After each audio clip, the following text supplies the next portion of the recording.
So coming up in just a minute, Mookie's going to reveal the YouTube channel we're going to give a shout out to today. And I got, whoa! Oh, my Tiki mug! Attention all YouTube channels. This is your opportunity to show appreciation to other YouTube channels that give you support. This is the hashtag Chappy 7 Shoutout Challenge. The challenge is 7 shoutouts in 7 days to 7 different YouTube channels. Alright, so it's okay, it's okay. Daddy didn't mean to scare you. I'm sorry. Yes, Daddy didn't mean to scare you. Oh, aloha! Welcome to Chappy's Tiki Bar. I'm Chappy. This is Mookie. Today we're doing the hashtag Chappy 7 Shoutout Challenge. And Mookie's going to reveal the YouTube channel that we're going to give a shout out to today. First, I'm going to make a quick drink. So I have a Tiki mug full of ice. So this is called a Tasman Sea. We're going to use 3 kinds of rum. I got Bacardi White.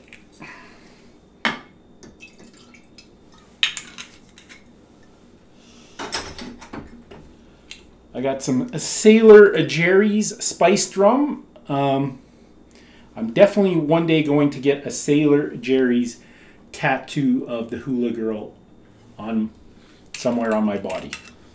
And the third rum, we got Lemon in Heart and Sun rum. Okay, and we'll go a ½ ounce of Cointreau fresh lime, picked this morning. Want some fresh lime, Mookie? No, it's plastic, you dummy. It's hard working with somebody with the brain the size of a walnut. Shh, don't listen, Mookie.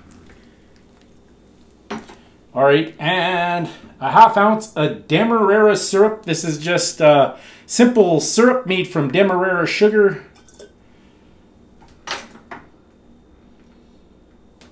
And that, my friends, is a Tasman Sea. We got a great episode. Today, Mookie and I are going to go for lunch. We're going to go to a place called the Wami Market, which is a Japanese restaurant very close to my house. I'm going to get... we're both going to get the bento box. I'm going to get the teriyaki beef, and Mookie's going to get the salmon. So that'll be good. We'll show that. And then we got Appies with Chappy by the lake. Coming right up, Mookie's going to reveal the YouTube channel we're going to give a shout out to for the hashtag Chappy 7 Shoutout Challenge. I'll just go over the rules really quickly. So this is a great opportunity if you're a YouTube channel to take part in my challenge, and you can show other YouTube channels your appreciation for their support to your YouTube channel. So again, it's the hashtag Chappy 7 Shoutout Challenge. Rule number 1 is to have fun. I'll get back to that rule in a second. Rule number 2, the gist of it is do 7 uploads in 7 days, 7 shoutouts to 7 different YouTube channels. Back to rule number 1, have fun. You can do shorts, you can do just shoutouts, you can do full-length videos, no deadlines, no callouts. So just because I give you a shoutout does not mean I expect you to do 7 uploads in 7 days unless you want to. Rule number 3, use it in the title or description, hashtag Chappy 7 Shoutout Challenge. And rule number 4, leave a comment in one of my shoutouts saying you accept if you want to participate in this challenge and show appreciation to other YouTube channels that support you. All right, so coming up next, Mookie is going to give the special shoutout. Then we got the Wami Market and Appies with Chappy by the lake. So stick around for that. Aloha, Mookie here. And today's special shoutout for the hashtag Chappy 7 Shoutout Challenge is for Susan over at Rhubarb and Cod. She's a new friend to Chappy, but she is actually a fellow Canadian from Nova Scotia. Not to be confused with Newfoundland. And are there any Canadians out there that can explain to me what's the deal with Newfies and Swiss Chalet? It's like catnip to them. But I digress. She's not from Newfoundland, she's from Nova Scotia. So Rhubarb and Cod is an awesome YouTube channel. You should definitely go check it out. If you're a foodie, this is the channel for you. Susan also has a food blog by the same name, Rhubarb and Cod, and it actually won the 2018 gold medal winner at the Table Canada Awards. So in honor of rhubarb and cod, Chappy's going to make a Rhubarb Moscow Mule. But next, we're off to Wami Market, and then Chappy's got one of his best tropical destination stories with a bonus. So stay tuned for that.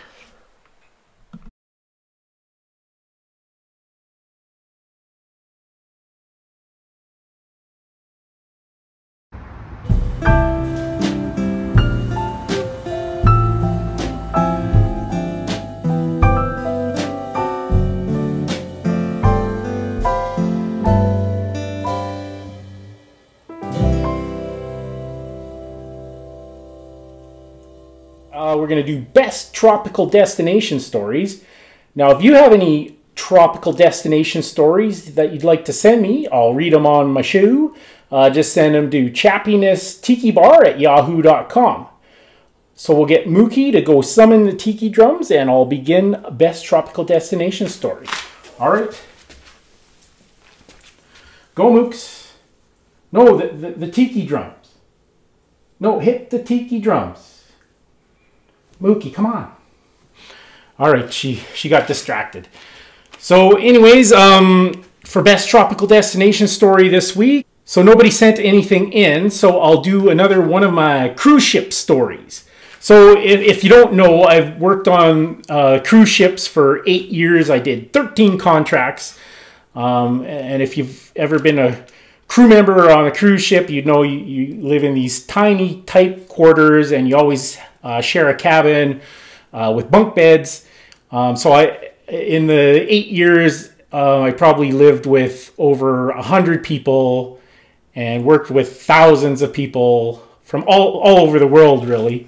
And now, having said that, I've probably know hundreds of people that have been fired from the cruise ship for one reason or another. So I composed a list. So this is sort of a bonus, my top 5 firing stories. So this is people I knew that got fired while working on the cruise ship. And I'll just do a really quick top 5 list. I have Selena from Australia. So this was actually a Christmas New Year's cruise. But anyways, it was her 21st birthday on New Year's. She was New Year's Day baby. Now, New Year's Eve is crazy busy. We were working in the casino. She worked in the casino. I worked in the casino. But the manager, because it was her 21st birthday, he gave her the night off. Now we were at sea on New Year's Eve, so probably the sensible thing to do would be to go down to the crew bar and wait till her friends got off work and celebrate that way. But she chose to go to the passenger disco, which we were technically allowed, but there's a lot of restrictions. You're not supposed to dance. You're not supposed to sit at the bar. So anyways, she goes to the passenger disco for New Year's Eve to celebrate her 21st birthday. Only person in the entire ship that got the night off. So she ends up getting just blackout drunk. So she got so drunk, she just passed out in the passenger disco. They had to have like a medical emergency and have the doctor go up, and then she I don't know if she got her stomach pumped or what, but anyways, I'm finished my shift at 3 a.m. and I see Selena being wheeled in a wheelchair, this 21-year-old girl. The guy pushing her is this little Indonesian security guard, probably like 5'6", 120 pounds, and he's pushing her, this 21-year-old girl, in a wheelchair, and she's just still smiling and having the time of her life. And I go to her, Selena, so I see you had a really good birthday. And then she just barely opened her eyes and looked back at the security guard and reached over her shoulder and grabbed his crotch. So the next day she was actually fired. So that is story number 1. Story number 2, I call it the Romanian Pro.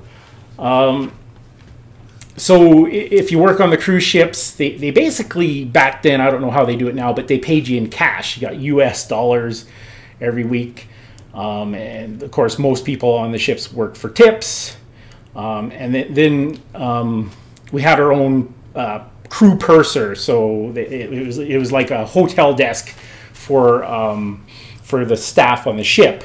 So you go to the crew purser and you could rent like a deposit box or store your money at the crew purser's desk, and they could actually send the money home for you as like a sort of a service. So a lot of like hardworking crew members, they would send all their money home and they'd send it through the crew purser's desk. So there was this little Romanian girl, good-looking girl.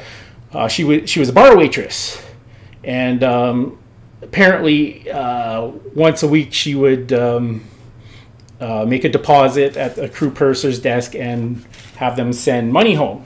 Only she was sending about $10,000 a week home.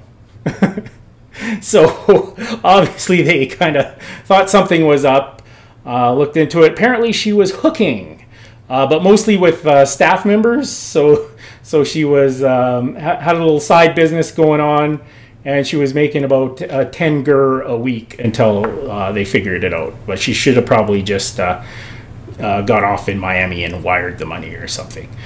So that's story number 2. Oh, story number 3 is my old cabin mate Richard from England.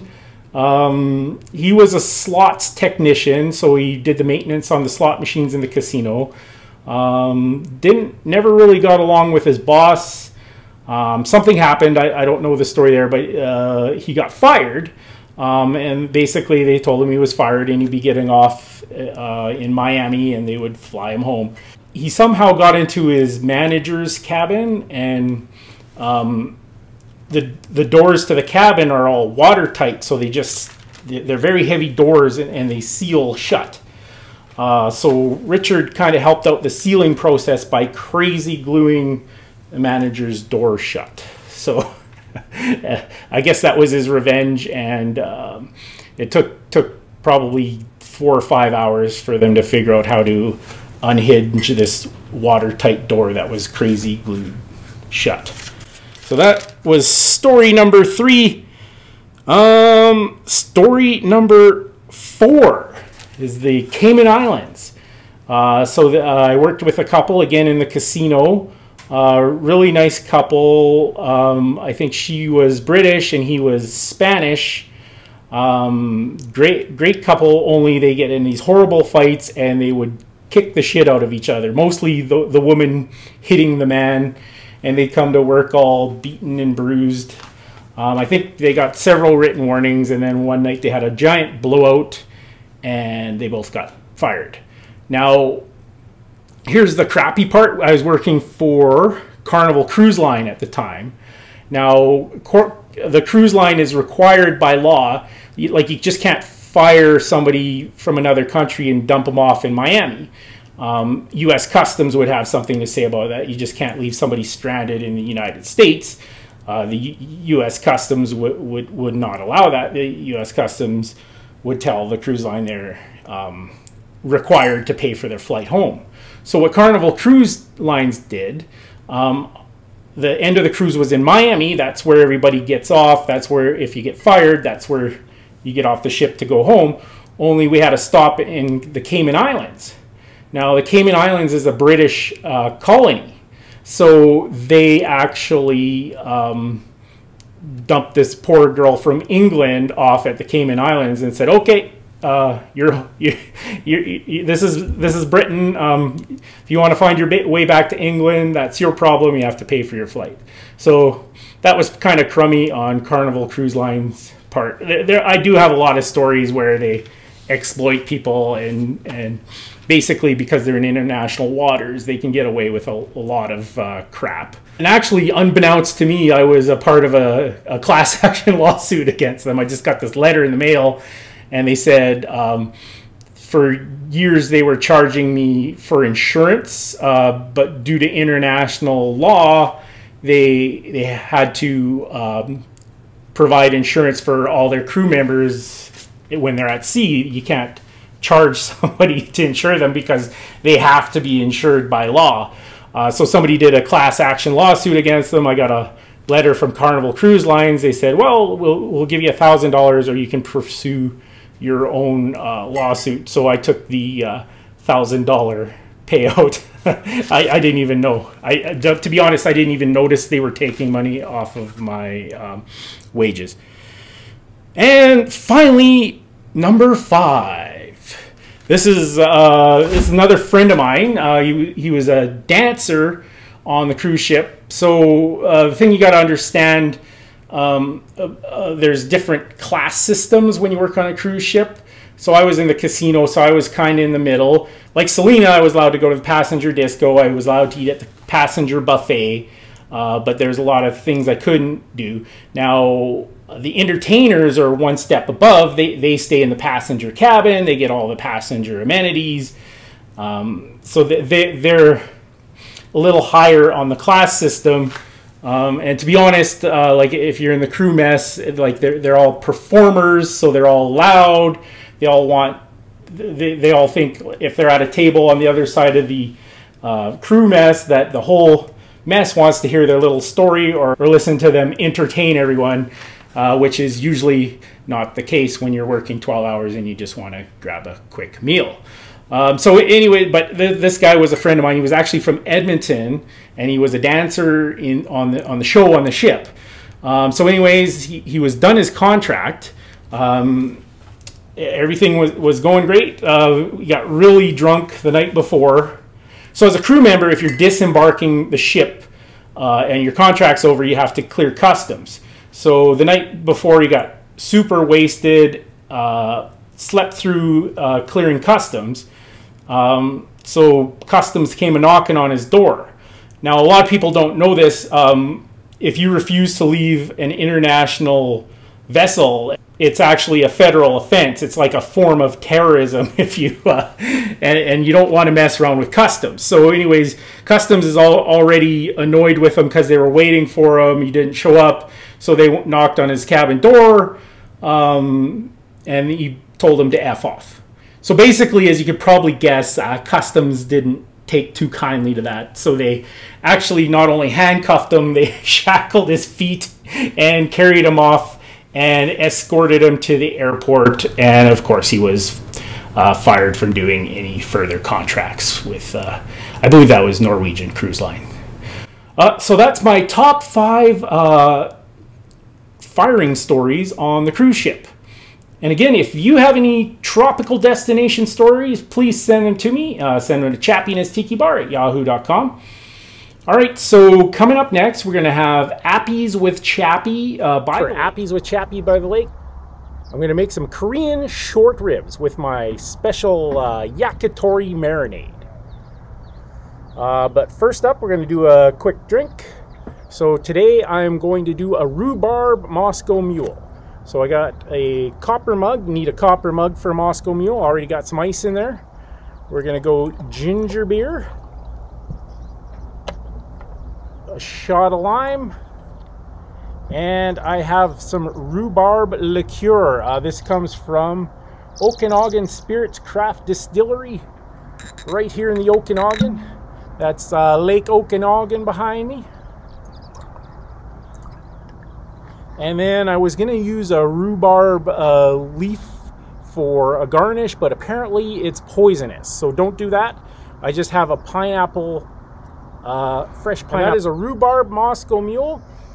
So coming up, Appies with Chappy by the lake. I'm going to make those Korean short ribs.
Thanks for watching another edition of Chappy's Tiki Bar. All right, thanks for everybody that's participating in the challenge, and we'll see you next time on Chappy's Tiki Bar.